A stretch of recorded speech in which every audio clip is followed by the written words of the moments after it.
Welcome to The Explainer. Today, we're diving into a forensic historical analysis of an absolute powerhouse of the medieval world, the Vijayanagara Empire.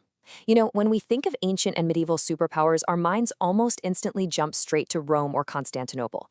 But for over 300 years, South India was home to an empire that easily rivaled them in wealth, military might, and cultural splendor. So we're going to deconstruct exactly how this incredible state was built, how it was sustained, and ultimately, how it was broken. Let's get into it.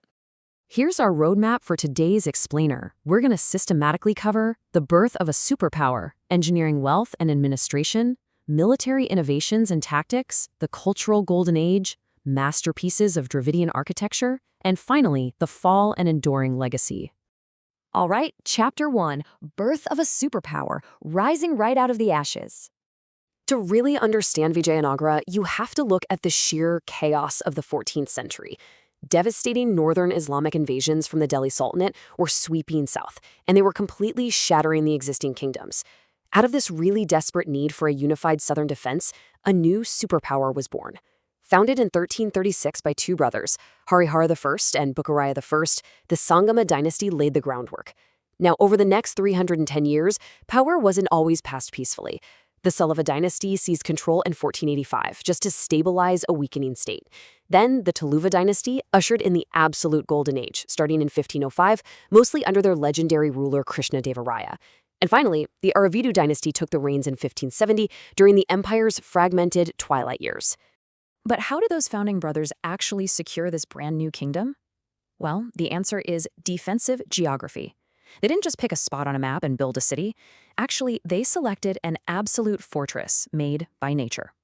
By positioning their capital, Vijayanagar, right on the banks of the Tungabhadra River, and using the massive, boulder-strewn landscape of the Deccan Plateau, they essentially created a natural bulwark against northern invaders.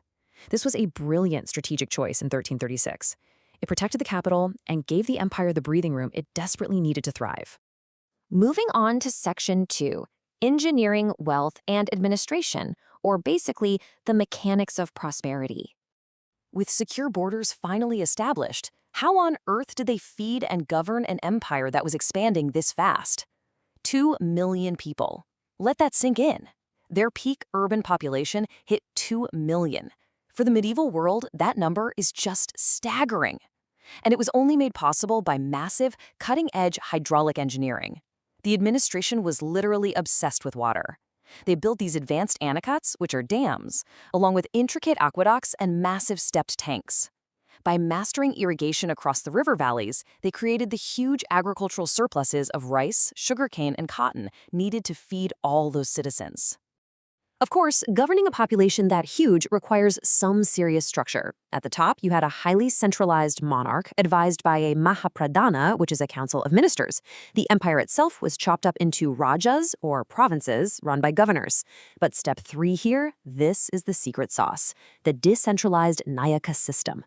Essentially, Amaranayakas were given large land grants. In exchange for the land, they collected revenue and maintained very specific quotas of troops. It was an incredibly efficient way to manage a vast territory that stretched all the way from modern-day Karnataka down to Tamil Nadu. Now, what I absolutely love about this era is the contrast in how the empire actually looked depending on who you were. Internally, it was this rigid, wax-sealed bureaucracy. They were meticulously recording land grants, crop yields, and troop counts. But externally? Oh, it was pure dazzle. Visiting Portuguese traveler Domingo Pais wrote these glittering accounts of the capital, just totally marveling at its 90-mile ramparts and bustling bazaars. He literally described markets where merchants were selling precious diamonds as casually as if they were selling groceries. No joke. Which brings us to Section 3, Military Innovations and Tactics, Defending the South. Look, you don't get to sell diamonds like groceries without someone trying to steal your groceries, right? To defend all this immense wealth, the empire maintained a truly overwhelming fourfold army. Just consider the sheer scale for a second. An infantry of 800,000 soldiers, rapidly mobilized through that Nayaka system we just talked about, a cavalry of 24,000, and a terrifying vanguard of 1,000 war elephants. Think of them as medieval tanks. They even maintained a riverine navy to control the eastern seaboard. This is the exact military machine that let rulers like Krishnadevaraya totally dominate rival sultanates at massive clashes, like the famous Battle of Right Tower. But here's the thing. Their 300-year longevity wasn't just about throwing huge numbers at a problem. It was about brilliant technological adaptability. They were constantly upgrading. They leveraged their trade networks to import premium Arabian and Turkish horses. They actively hired highly skilled Muslim archers to improve their ranged attacks. And they even integrated cutting-edge Portuguese matchlock guns right into their infantry. They were pragmatic, they're open-minded about foreign innovations, and they adapted incredibly fast. Next up, Section 4, the Cultural Golden Age, a true Southern Renaissance. So, all that military pragmatism and massive wealth, it funded an absolute cultural explosion, driven by intense royal patronage. Under Krishnadevaraya in the early 16th century, the court basically became a magnet for pure genius. He hosted the Ashtadikajas, the 8 elephants of literature.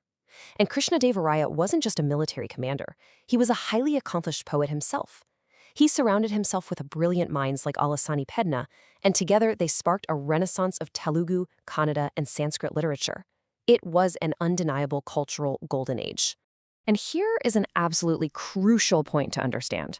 While Vijayanagara was explicitly founded to protect Hindu Dharma, and they heavily patronized Shaivism and Vaishnavism, its real strength actually came from its cosmopolitan nature. They fostered the Bhakti movement and the early roots of Carnatic music, but they also totally embraced Jain and Lingayat traditions.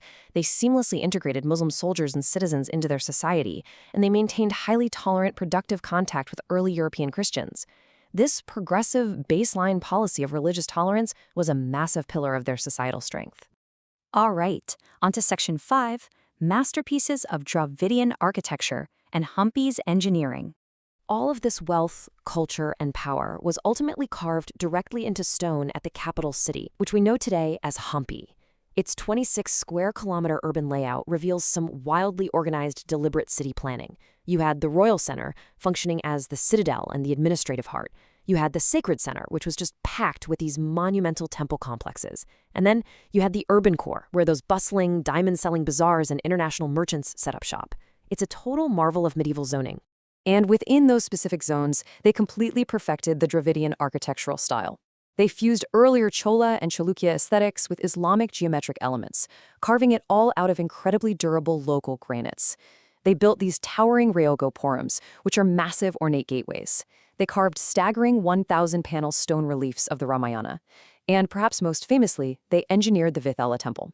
This place features a spectacular monolithic stone chariot and pillars that literally produce musical notes when you strike them. It is engineering functioning as high art.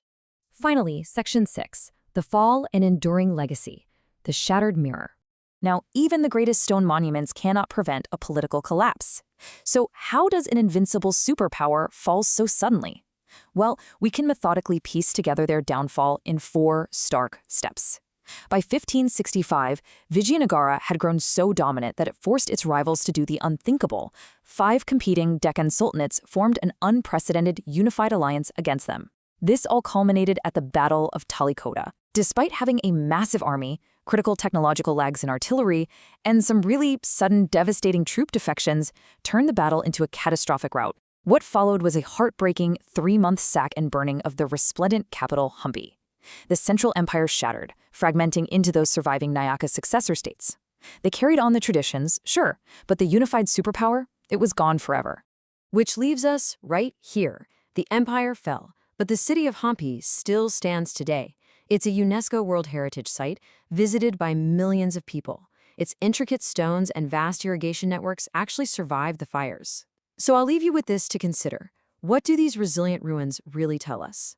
Perhaps it's that while military alliances fail and political dynasties inevitably collapse, true administrative genius, cultural synthesis, and architectural perfection, they have a way of outliving us all. Thank you so much for joining me on this explainer, and keep learning.